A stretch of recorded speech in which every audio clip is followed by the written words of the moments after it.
Hey guys, Joseph Henson here with Henson CPA Group.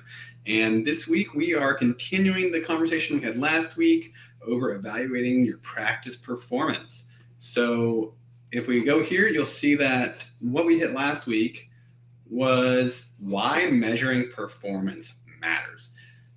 A lot of veterinarians, a lot of veterinary clinic owners feel that if they just work, they will get where they want to go.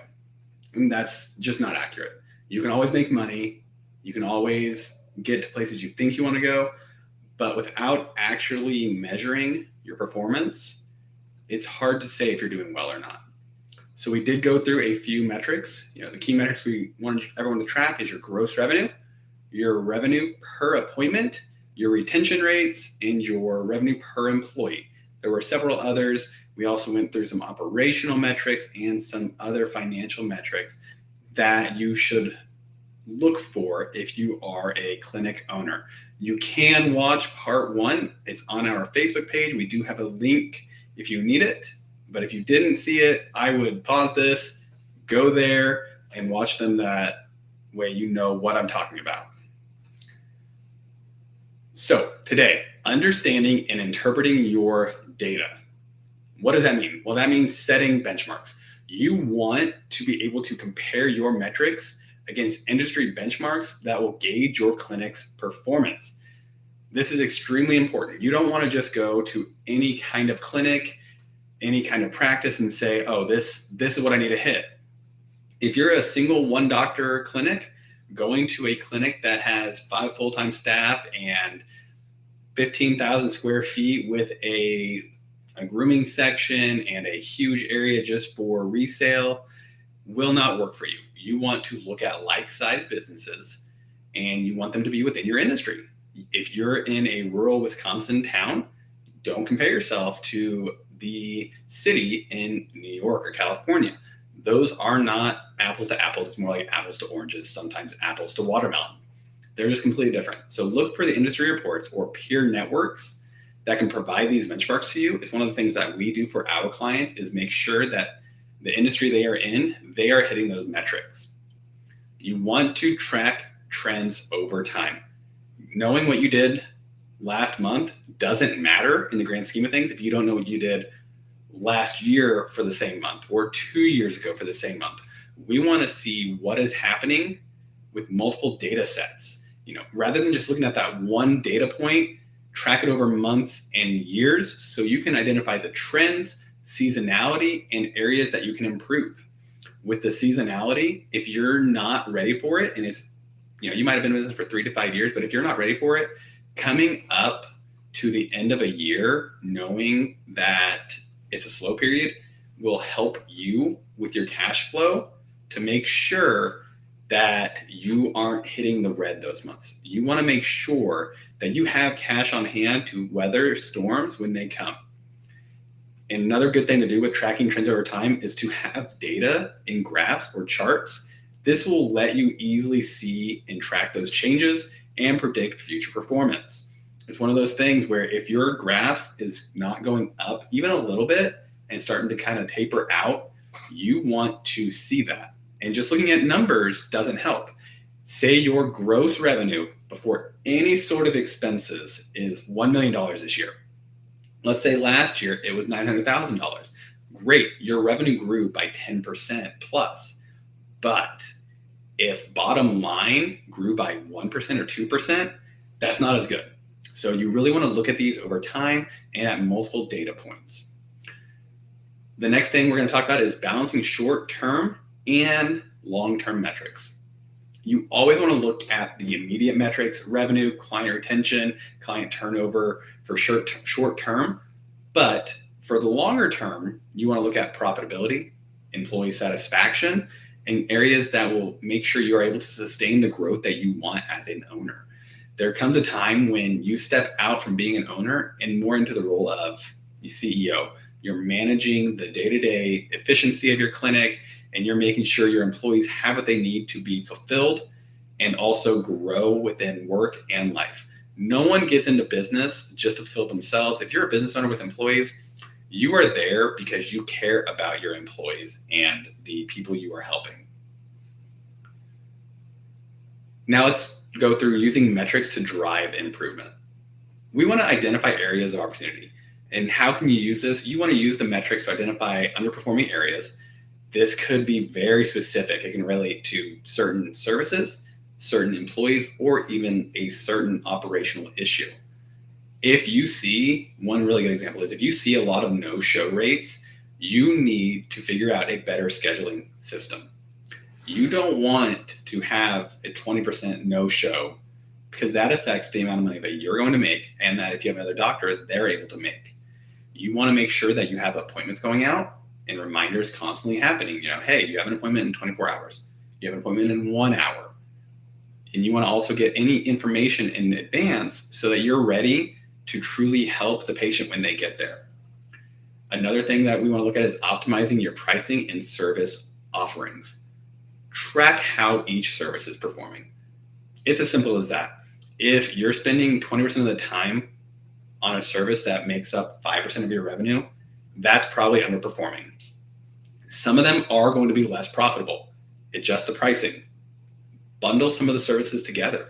Improve the marketing efforts. There are a lot of ways. If you absolutely love cutting your animal's nails, but it doesn't make a lot, what can you do to bundle that so it begins making more? It's one of those things that a lot of people don't look at. Yeah, I love doing this. It doesn't always make a lot of money. Your time as owner operator, your time as just a veterinarian really matters on where you spend the time. If there are services that you can have a vet tech or registered vet tech help with, that's going to make sure you're utilizing your time and their time more efficiently, so you're able to spend time on the services that make the most money. Monitor the impacts of discounts or promotions on your bottom line. It is okay to do a free x-ray in order to hopefully gain some insight and sign a new client. The problem will be if that x-ray and that giveaway isn't helping your bottom line, it's just a sunk cost. We don't want to spend time doing these sorts of promotions if we're not able to track those metrics. And what do I mean by that? You should be able to tie back your advertising promotions almost dollar for dollar to what your financials are showing. If you're seeing a large uptick in the area of the promotion, so say you're doing a C1 animal, get a second animal seen for half off. That's going to help if it is handled appropriately. Don't overspend on the advertising. Make sure you're monitoring those spends so that you can continually improve. Improving client and staff satisfaction. Client feedback, employee turnover, staff utilization rates. These are huge indicators of morale and or service quality. If your customers aren't happy, they're not coming to you. They're not giving you a referral. If your staff aren't happy, if they don't feel rewarded, if they don't feel valued, they're not the smiley face you need right when someone walks into a clinic.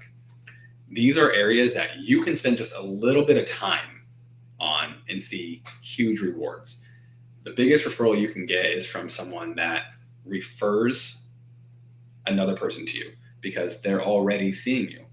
That is a huge compliment to veterinarians, to accountants, to physicians, hairstylists, everyone.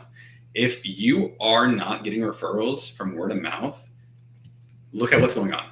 Take the client surveys seriously. You will have the outliers. You'll have the people who felt you didn't provide enough quality. You didn't provide enough bedside manners. You were too brisk. You were too nonchalant. That will happen. But you want to look at the recurring themes. I wasn't greeted with a smiling face when I came in, and I had to go and make a very hard decision for my dog or cat. That's something that's extremely important, especially if you see that happening frequently. You want your clinic to be a place where people trust you and your staff and know that you're doing a good job.